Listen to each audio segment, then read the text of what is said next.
श्री शिवाय नमस्तुभ्यम, हर हर महादेव। आज मैं आपको बेलपत्री का वृक्ष कब, कहाँ और कैसे प्रकट हुआ इसके बारे में वर्णन करूँगी। पूज्य गुरु जी की कथा से श्रवण करके बता रही हूँ। तो अगर आपने मेरा पहली बार वीडियो देख रहे हैं तो वीडियो को लाइक करिए और चैनल सब्सक्राइब करना ना भूलें और वीडियो को अंत तक ज़रूर देखिए। तो जैसा कि आप सभी को स्मरण होगा कि वर्णन किया गया है कि बेलपत्री का पौधा जो है माता पार्वती के नयन आंसुओं के गिरने से एक वृक्ष प्रकट हुआ जो बेलपत्री कहलाया। परंतु किस समय और कहाँ बेलपत्री का प्रकट हुआ इसका विवरण मैं आपको बता रही हूँ कि बेलपत्री को स्वयं माता पार्वती ने भी शिव शंकर को अपना पति बनाने के लिए और उनके चरणों का स्मरण करने के लिए समर्पित करी थी। तो फिर प्रश्न यह उठता है कि बेलपत्री को अगर माता पार्वती भी समर्पित कर रही हैं तो फिर इसका प्रागट्य कब हो गया और किसके द्वारा हुआ। तो बहुत ध्यान से सुनिएगा। बेलपत्री प्रागट्य की कथा का स्मरण मैं आपको करा रही हूँ। एक बार की बात है कि माता पार्वती का विवाह जो हुआ शंकर भगवान से, ये 92वें नंबर का विवाह है। इसके पूर्व भगवान शंकर का विवाह 51 बार हो चुका था। शंकर भगवान का माता पार्वती के साथ 91 विवाह होने के बाद 92वें नंबर पर हुआ है। तो 51 में से जो माता पार्वती का पहला जन्म है वो माता कात्यायनी का है। और जब माता कात्यायनी शिव जी के साथ विराजमान हुई, उनका विवाह हुआ, तो माता कात्यायनी शिव जी को प्रसन्न करने का तरीका उनसे स्वयं पूछती हैं। माता शिव जी से विराजमान होकर कहती हैं कि मैं आपको प्रभु ऐसा क्या समर्पित करूं कि आप प्रसन्न हो जाएं। माता कात्यायनी हिमालय राज्य के पूर्व जन्म की पुत्री है। ध्यान दीजिएगा, हिमालय राज्य के पूर्व जन्म की पुत्री है माता कात्यायनी, जो कि शंकर भगवान की पहली पत्नी है। माता कात्यायनी कहती हैं शिव जी की, मैं एक राजा की पुत्री हूँ, मैं आपको हीरा मोती माणिक सब समर्पित कर सकती हूँ, पर आप प्रसन्न किस चीज़ से होंगे, कृपा करके बताइए। भगवान शिव प्रदोष के दिन रजत भवन में निवास करते हैं। रजत भवन जो होता है माणिक मोती हीरा पन्ना से निर्मित होता है, जिसे माता कात्यायनी ने शिव जी के लिए अपने पिता से बनवाया था। माता कात्यायनी शिव जी से कहती हैं, मैं भले ही आपकी पत्नी हूँ, पर मैं चाहती हूँ कि आप रजत भवन में निवास करें। रजत भवन को क्षीर सागर के ऊपर बनवाया था माता कात्यायनी ने। और फिर शिव जी जाकर उस भवन को देखते हैं और कहते हैं कि मैं इस भवन में कुंठ मतलब कि कैद होकर 4 दीवारों के अंदर नहीं रह सकता हूँ। उसी समय पर माता कात्यायनी ने भगवान विष्णु को बुलाया और कहा कि आप इनको कहिए कि ये इसमें रजत भवन में निवास करें। श्री भगवान विष्णु जी शंकर भगवान को कहते हैं कि प्रभु आप इसमें क्यों नहीं रहते। परंतु रजत भवन इतना सुंदर था, माणिक मोतियों से जड़ा हुआ और माता कात्यायनी के द्वारा क्षीर सागर के ऊपर बनाया गया था। तो भगवान विष्णु को यह कुंठाने वाला रजत भवन पसंद आ गया और उन्होंने कहा शिव जी से कि प्रभु आप इसमें क्यों नहीं रहते, इतना सुंदर भवन है, आप इसमें विराजिए। शिव जी कहते हैं आप रहिए इस भवन में, रहिए इसमें। भगवान विष्णु आप इस बैकुंठ के समान कुंठाने वाले भवन पर रहिए, मैं तो कैलाश पर रह लूँगा। माता कात्यायनी कहती हैं मैं इस रजत भवन में आग लगा दूँगी, क्योंकि शंकर भगवान की इस बात को सुनकर माता को क्रोध आ गया कि जिस भवन का निर्माण मैंने अपने स्वामी के लिए करवाया वह भवन उनको पसंद नहीं आया, कुंठाने वाला लग रहा है। तो क्रोधित होकर माता कहती हैं कि मैं इस भवन को आग लगा दूंगी।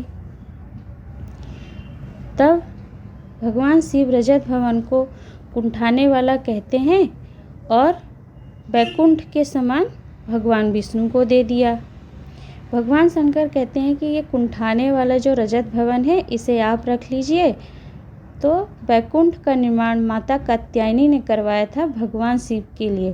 क्षीर सागर के अंदर जिस रजत भवन का निर्माण हुआ वही वैकुंठ भगवान विष्णु को दे दिया गया।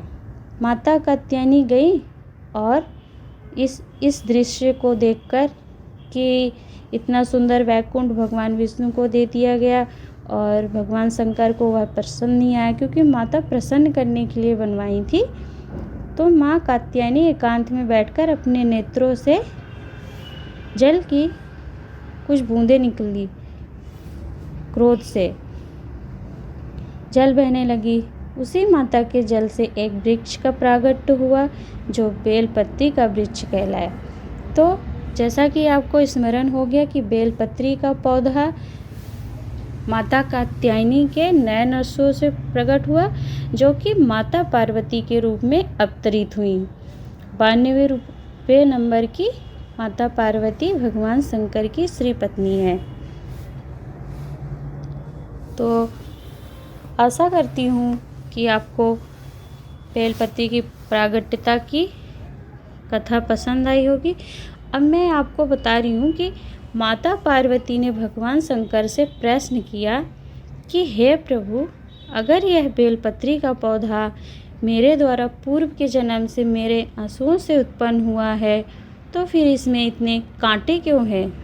तब भगवान शंकर कहते हैं कि नारी के जीवन में कुछ न कुछ दुख होता है, शूलता होती है। इसी दुख एवं शूल के कारण, इसमें शूल मतलब कांटा होता है, इसी कारण से माता पार्वती के द्वारा प्रगटे पौधों में कांटे होते हैं। जैसे कि रुद्राक्ष का पौधा शंकर भगवान के नयनासुओं से उत्पन्न हुआ है, उसमें कोई कांटे नहीं होते। और माता पार्वती जो कि माता कात्यायनी का जन्म से बेलपत्री का पौधा प्रकट हुआ, उसमें कांटे होते हैं। तो आप इस बात का भी ध्यान रखेंगे कि जो वृक्ष माता पार्वती या 51 जन्म जो माताओं के माता पार्वती से पहले हो चुके हैं, उनके द्वारा जो भी वृक्ष प्रगटे हैं वो या तो कांटेदार हैं, उनमें शूलता है, या फिर जो वृक्ष माता पार्वती एवं शंकर भगवान के मिलन बिंदु से प्रकट हुए हैं उसमें भी कांटे होते हैं। जैसे कि आप समी का वृक्ष ले लीजिए, तो समी का वृक्ष जो प्रकट हुआ है वो उमा शंकर भगवान के मिलने से उत्पन्न हुआ है, इसीलिए समी में भी कांटे होते हैं। और माता उमा के केस गिरने से नीम का पौधा उत्पन्न हुआ था। इसकी एक अन्य कथा भी है कि माता सीता जब पृथ्वी में समाहित होने लगी तो उन्हें पकड़ते हुए राम भगवान कहते हैं कि रुक जाइए। तब माता सीता का एक केस पृथ्वी पर गिर जाता है, जिससे नीम का पौधा उत्पन्न होता है। तो अब मैं आपको ऐसी तिथियां बता रही हूँ जिसमें भगवान शंकर माता पार्वती से कहते हैं कि आपके द्वारा प्रकट किया हुआ उत्पन्न पौधा मुझे अति प्रिय होगा और इसे प्रथमता में मैं स्वीकार करूँगा, परंतु 3 तिथियाँ, 3 नक्षत्र 3 बार ऐसे होंगे जिसमें आपके शूल भी मुझे समर्पित किए जाएंगे। तो 3 तिथियाँ, 3 नक्षत्र एवं 3 बार कौन से हैं उसे आप ध्यान दीजिएगा। 3 ऐसी तिथियां हैं जिसमें भगवान शंकर के ऊपर कांटे भी बेलपत्री के समर्पित होते हैं। तो पहली तिथि है बैसाख महीने में प्रदोष के दिन, चाहे वो किसी भी दिन की प्रदोष हो, तो प्रदोष के दिन प्रदोष काल में धतूरे को और 7 बेलपत्र लेकर कांटे को चढ़ाने से दुख दूर हो जाते हैं। प्रदोष काल में धतूरे को लेना है और बेलपत्री के 7 कांटे को लेकर एक धतूरा लेना है और 7 कांटे ले लीजिए बेलपत्री के। और यदि आप बैसाख महीने में इसे प्रदोष के दिन प्रदोष काल में समर्पित करते हैं तो आपके सारे दुख दूर हो जाते हैं। इसका वर्णन स्वयं स्कंद पुराण में और शिव महापुराण में किया गया है। दूसरी तिथि है शिवरात्रि के दिन। माघ महीने में मध्याह्न में मतलब दोपहर के समय पर धतूरे के साथ 5 या 7 बेलपत्री के कांटे को चढ़ाया जाता है। इसका स्मरण जो व्यक्ति मदिरापान या वैश्यावृत्ति में पड़े रहते हैं उन व्यक्तियों के लिए भी किया जा सकता है। आपको क्या करना है, धतूरा ले लीजिए, मात्र एक धतूरा ले लीजिए और 5 या 7 बेलपत्री के कांटे ले लीजिए और जो मदिरापान वैश्यावृत्ति करता है उस व्यक्ति का स्मरण करके शिवरात्रि के दिन दोपहर में समर्पित कर दीजिए। बाबा की उस पर कृपा होगी। अब तीसरी तिथि है श्रावण महीने का जो दूसरा सोमवार पड़ता है। उस सोमवार में रात्रि के समय पर 10 से 12 बजे का जो समय होता है उस बीच में धतूरे के साथ बेलपत्री के कांटे चढ़ाए जाते हैं। तो ये मैंने ऐसा वर्णन किया गया है कि श्रावण के महीने में 108 बेलपत्री, चावल, मूंग, सफ़ेद पुष्प इन सभी में से एक वस्तु अवश्य शिव जी को चढ़ाना चाहिए। शिव महापुराण एवं स्कंद पुराण में इसका नियम बताया गया है। तो 3 तिथियों पर शिव जी को शूल भी समर्पित होते हैं। आशा करती हूँ कि मेरे द्वारा बताई गई जानकारी आपको पसंद आई होगी। अब एक विशेष चीज़ है कि बैसाख के महीने में बेल जो होता है, जैसे बेलपत्री का प्रागट हो गया, इसमें एक फल भी लगता है। तो बैसाख महीने में बेल के शिव जी को चढ़ाने से बेल का फल ले जाइए आप और शिवलिंग पर समर्पित कर दीजिए। इसको समर्पित करने से आपको 1000 अश्वमेघ यज्ञ का फल मिल जाता है बैसाख महीने में। बैसाख महीने में आप किसी दिन भी ले जाइए और शिव शंकर भगवान को समर्पित कर दीजिए।